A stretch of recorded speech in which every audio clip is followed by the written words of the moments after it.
The flames snapped and hissed as he stirred the embers with the end of a branch, the crackle echoing through the stillness of the mountain night. And then his hand stilled because a shape crossed the glow, a shadow stretching long and thin across the fire, as if the night itself had taken form. He lifted his head slowly, his dark eyes narrowing beneath the brim of his hat. And there she was. A young woman stepping uncertainly into the circle of light, her dress torn at the hem from running, her breath ragged as though she had not stopped for miles. In the flicker of firelight, the plain iron ring on her hand gleamed faintly. A cruel band that betrayed more than her weary face ever could. His voice broke the silence, low and steady, carrying through the night like a truth long waiting to be spoken.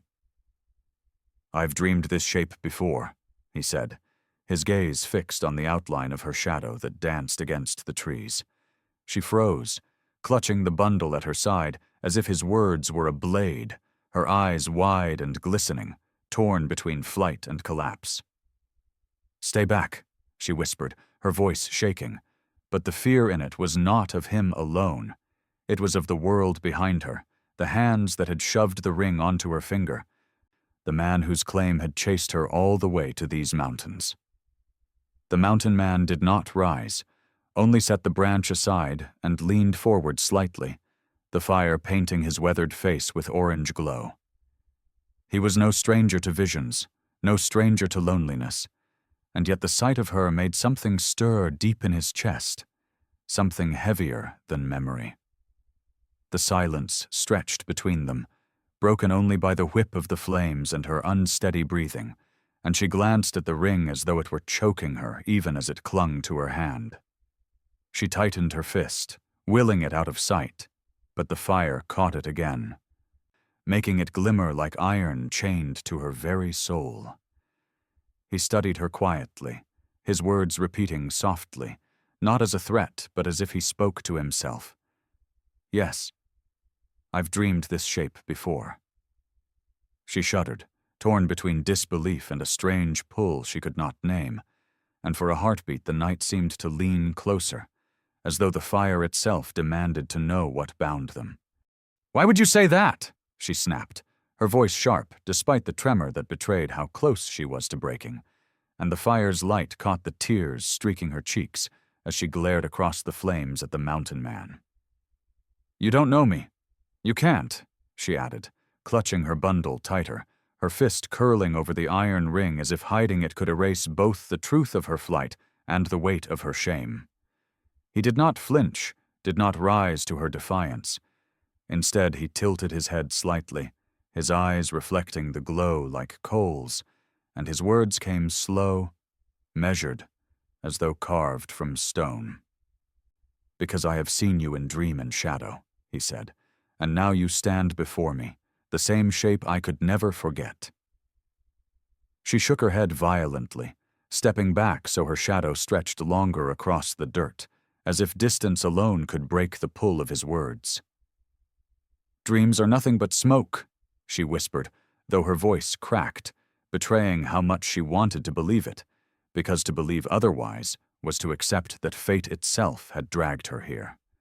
A low murmur spread among the trees, only the sound of night insects, but it felt like the mountain listening in judgment. She steadied her breath and spat bitterly. "Men only dream of owning, of taking, so tell me, which are you?" The mountain man leaned forward slightly, his gaze steady, his voice quieter now but no less certain.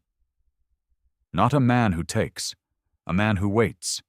The fire brought you here, not me." The calmness of his answer unnerved her more than anger ever could, and she felt the ring burn against her skin as if reminding her that she was already claimed, already bound to a man whose absence was more terrifying than his presence. She lifted her hand slightly, the metal glinting before she pulled it back into the folds of her shawl, and the mountain man's eyes flicked to it just once. Recognition sparking before he returned his gaze to her face. Her heart hammered, panic rising as if he had seen too much already. She wanted to run, but her legs refused, rooted to the dirt by the strange gravity of his stillness. "Keep your fire," she muttered, forcing steel into her trembling voice. "I want no part of your dreams." Yet as she turned to step away, his voice followed, steady as the mountains themselves.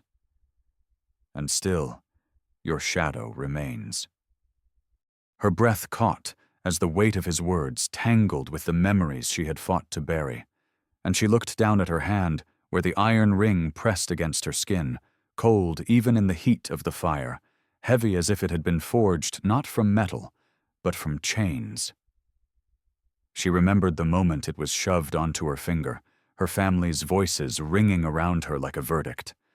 Better a cruel husband than no bread at all, better a roof than disgrace. She had begged them with shaking hands, had pleaded that she would work, that she would starve before being bound. But their faces had turned away, and the ring had slid across her skin like a shackle locking into place. The cruelty of it had burned deeper than any flame, for it was not just her own voice silenced, but the memory of her mother, who had once told her love was meant to be chosen, not commanded. Tears pricked her eyes as she clenched her hand tighter, feeling the edge of the band cut against her palm, and she whispered fiercely inside her mind, "I will not wear this forever. I will not die in his house." The mountain man's gaze never left her, steady, unblinking. And it made her tremble because it seemed he could read every thought she tried to hide. "That ring weighs on you like a chain," he said softly, as if speaking to the night itself. But the words cut through her, as though he had reached into her very chest. She shook her head sharply, fury flashing through her tears, because she would not let him name what she had already named 100 times in silence. "It is nothing," she said harshly, clutching the bundle against her ribs as though it could shield her. "A circle of iron cannot break me." But the lie soured on her tongue, and her knees weakened with the truth that it already had. She turned away from the fire, staring into the black stretch of trees, wishing the night would swallow her shadow and leave nothing for him to see. Yet the flames snapped, and she heard him stir, his voice low and certain again. "Dream or not, that shadow will follow you until you choose where it belongs." The words sank deeper than the jeers of her family, because they carried no cruelty, no force, only the unbearable demand that she decide for herself what even her own kin had denied her. Smoke curled upward in thin ribbons, carrying the scent of pine and ash into a night so still it seemed the forest itself was holding its breath, and the small circle of firelight felt like the only place where life dared to exist. Beyond its glow, the trees stood like silent judges, their branches black against a pale scatter of stars, and the crackle of burning wood was the only sound between them, broken only by her quickened breaths. She sat rigid on a log at the edge of the light, bundle clutched to her chest. The iron ring pressed hard against her palm, as if reminding her she had no right to be free of it. Across from her, the mountain man crouched near the flames, his rough features lit in flickers, his eyes reflecting not suspicion or cruelty, but a steadiness that unsettled her more than malice ever could. His silence pressed harder than words, and she found herself whispering questions inside her own mind. Why had her feet carried her here? Why had she not run farther into the dark? Why did his voice still echo through her like a promise she wanted to refuse? A branch snapped somewhere in the distance, sharp against the hush, and she stiffened, clutching the bundle tighter as her eyes darted to the shadows. The mountain man shifted, his hand resting loosely near the handle of an axe propped against a stump, but he did not rise, only listened, his body still as stone.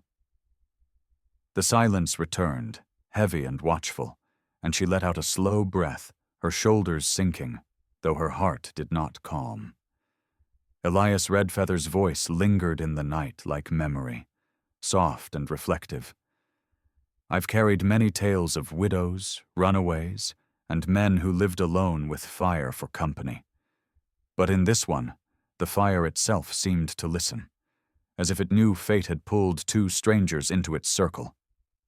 The fire popped suddenly, a shower of sparks leaping upward, and she flinched, her hand jerking free of the bundle so that the ring caught the light again, glinting for him to see.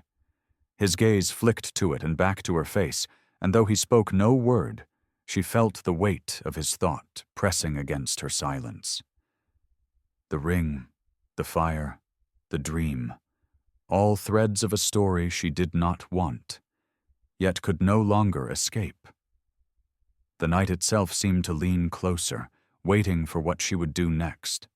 "You carry a weight that was never meant for you," the mountain man said suddenly, his deep voice breaking through the hush, like a stone dropped into still water, and she startled, clutching her hand tighter around the iron ring as if he had reached across the fire to steal it. "You don't know me," she shot back, her words sharp but trembling. "You don't know what it cost me to wear this." His eyes flickered to the fire, the flames reflecting in their dark depths, and when he looked back, his voice was quieter, steady as a mountain stream.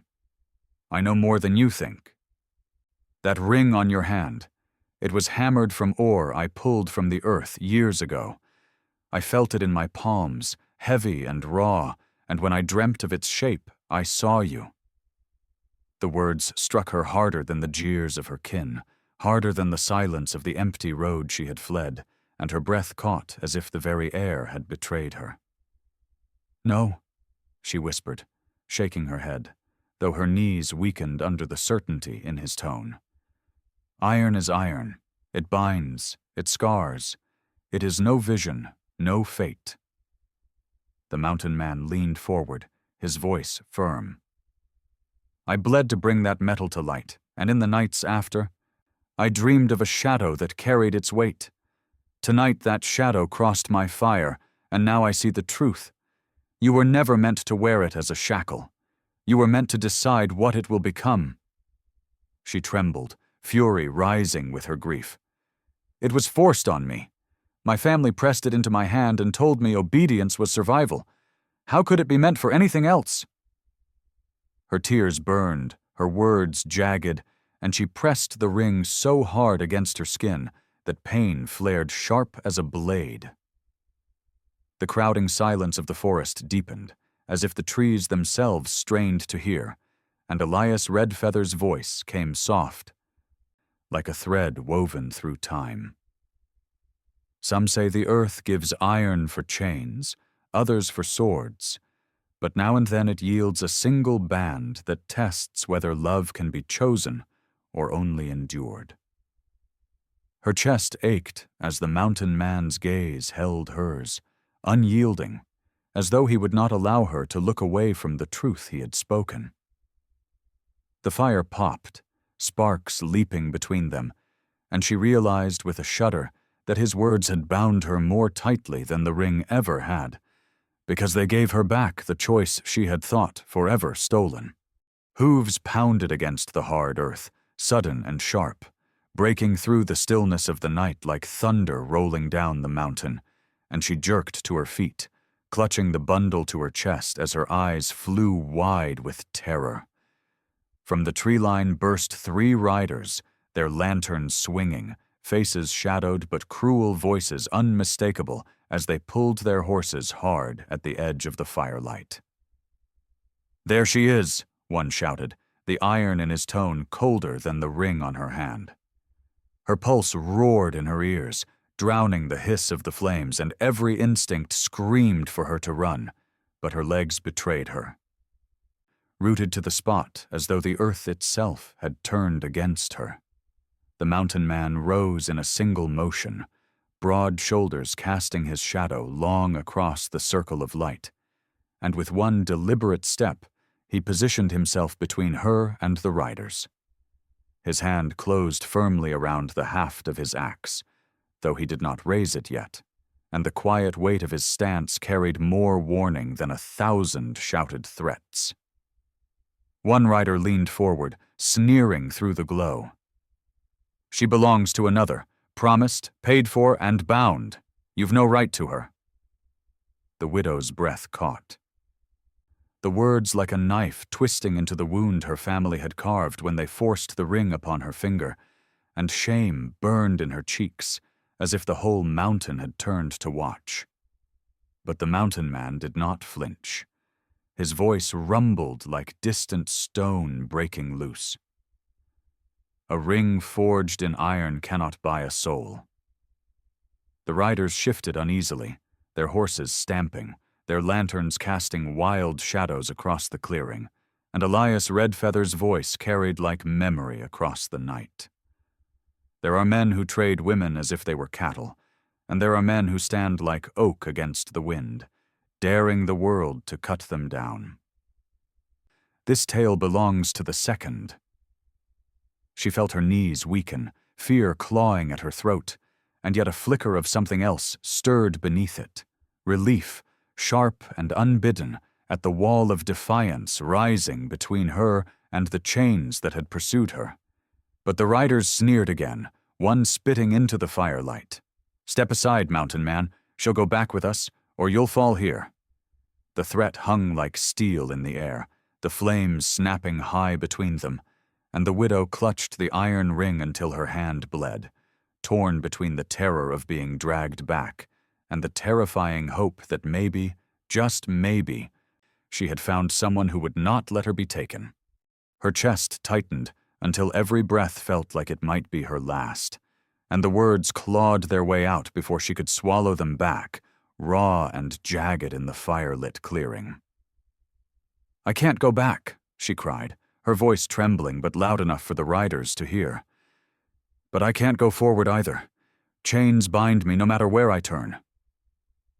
Tears streaked her dust-stained cheeks, her hand gripping the iron ring so tightly that the edges cut into her palm, warm blood mixing with the metal's cold bite. "This band was forced on me, pressed until I thought I would choke on its weight, and if I keep it, I am his. But if I cast it away, I am nothing." The admission tore her apart, leaving her shaking, and for a breath the only sound was the restless snort of horses and the hiss of flames. The riders sneered, their leader leaning forward with a cruel grin. "She admits it herself. She's bound. Best you step aside, mountain man, before her shame spreads to you." The mountain man did not move, his broad frame still like a wall of oak, his eyes fixed not on them, but on her, and when he spoke, his voice carried not force but a steady calm that cut deeper than rage. "Fear is a chain sharper than iron, but hope is heavier still, because it asks you to trust what you cannot see." His words struck her harder than the threats, harder than the ring biting into her skin, and she sobbed once, fierce and broken. "Hope terrifies me," she whispered, her knees weakening, "because it can be taken. I'd rather bear chains I can see than a promise that vanishes." Elias Redfeather's voice wove softly through the moment, like memory told by firelight. "I have seen widows clutch their grief like armor, and orphans cling to sorrow as shield, for hope feels fragile and fleeting. Yet the bravest souls are those who dare it anyway, who hold out empty hands and risk losing everything for the chance of being held." She sank lower, trembling as the riders shifted restlessly, impatient for the moment to drag her away, and in her heart she knew she could not stay suspended between terror and desire. The mountain man's shadow fell over her, his presence steady as stone, and though he had not touched her, she felt his words pressing her toward a choice she had never been allowed to make. The first gray light of dawn crept over the ridgeline, bleeding into the clearing and paling the fire until smoke curled in thin wisps above dying embers, and the faces of the riders came into sharper view. Hard lines, tight jaws, eyes that gleamed with greed rather than duty. Their horses stamped restlessly, snorting clouds of breath into the chill morning air, and the iron ring on her hand glimmered dully in the weak light, as though the day itself was asking her to decide. She sat hunched on the log, trembling with exhaustion, her body aching from the miles she had fled. Yet the weight of the men's stares pressed heavier than hunger or thirst. The mountain man stood tall at the edge of the fire's circle, his axe hanging at his side, his silence more commanding than a shout. And when the wind shifted, carrying the last smell of ash and pine, it felt like the mountain itself stood with him. "We won't wait another breath," the leader barked, his teeth bared in a snarl. "Hand her over or we'll take her." The threat cracked through the clearing, sharp as a rifle shot, and she flinched, clutching the bundle tighter, the ring biting deeper into her skin. Elias Redfeather's voice lingered in the quiet after. Soft yet unyielding. I have known mornings where the sun brought comfort, and mornings where it only revealed the cruelty of men too eager to claim what was never theirs. This was the latter, and every dawn that followed would carry its echo. The widow's throat burned as she lifted her face, eyes raw with sleepless tears, and for the first time she spoke not to the riders, not to the man who had forced the band upon her, but to the stranger who stood like a wall of stone.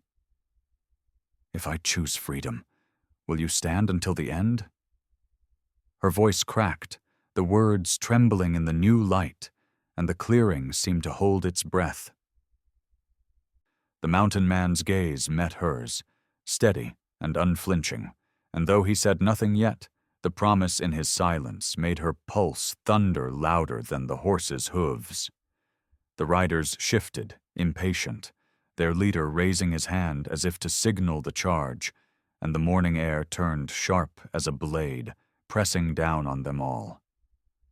The ring cut deeper into her palm, blood warm against iron, and she realized the moment of choice could no longer be delayed. "A ring has no worth unless it is freely chosen," the mountain man said, his voice deep and steady, carrying over the clearing with such force that even the restless horses stilled, and the riders froze at the edge of the firelight.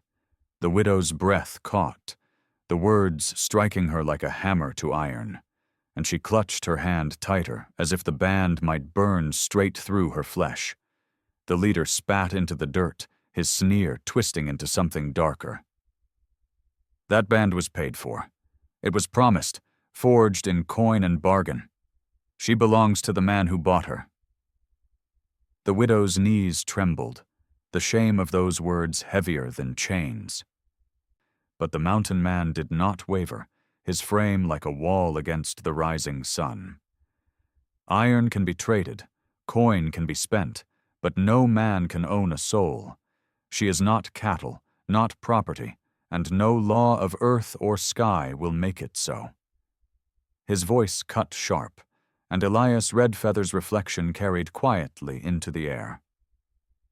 There are moments when words weigh more than steel, when a single truth spoken aloud is enough to make men hesitate before drawing their guns. This was such a moment. The riders shifted, unease flickering through their hard faces, yet their leader pressed on, pointing a gloved hand at the trembling woman. "Look at her. She wears the ring still. She admits the bond. She belongs to him whether she wants it or not." The widow flinched, the truth of it searing her, for she could feel the band biting into her skin, a shackle carved by her own family's betrayal. Her voice cracked, raw with despair. "Then tell me, what am I if I cast it away? A woman without name, without place, worth nothing?" The mountain man's gaze turned on her, fierce and unyielding, his voice low but carrying across the clearing. "You will be what you decide to be. Not iron, not bargain, not coin. Choice. That is what gives life its worth."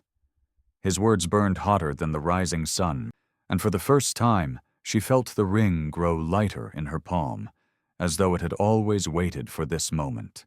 The riders scowled, rage twisting their faces, but none dared move against him yet, for his stance bore the weight of mountains, and his truth had cracked the ground beneath their threats. The widow stared at the ring, her tears blurring it, and knew the final choice now belonged to her alone. Her tears spilled faster than she could wipe them, yet in their burning trail she felt the weight begin to slip from her shoulders, and with a trembling breath she opened her palm and looked at the iron ring as if seeing it for the first time. It was no longer only the band her family had forced onto her finger, no longer just the proof of her humiliation. It was a circle waiting for her voice to give it meaning. Her chest heaved as she rose slowly from the log, her legs shaking, and the crowd of riders leaned forward, greedy for her collapse. But instead she lifted her hand high, the ring gleaming in the first full rays of dawn. And her voice rang clear through the clearing, cracked with tears yet stronger than it had ever been. I am not his. I am not bought. This ring has no power but the power I give it, and I choose to give it now. She turned to the mountain man, stepping into the circle of his shadow, and with trembling fingers she pressed the iron band into his broad palm. His hand closed around it, gently, reverently, and when his dark eyes met hers, she felt no chains, no bargain, only the steady strength of a vow unspoken yet already kept. The riders cursed, their leader spurring his horse, but none dared charge, for the mountain man's stance bore the weight of stone, and the truth had already broken their claim. Elias Redfeather's voice lingered softly through the clearing. I have seen women walk from fire carrying nothing but scars, yet in that moment I saw one walk into the dawn carrying her own name again, unshackled and unafraid. The widow, no, not widow, not possession, simply woman, drew in a ragged breath, and then to her own astonishment, a laugh broke free from her throat, not cruel or hollow but rich and trembling with relief.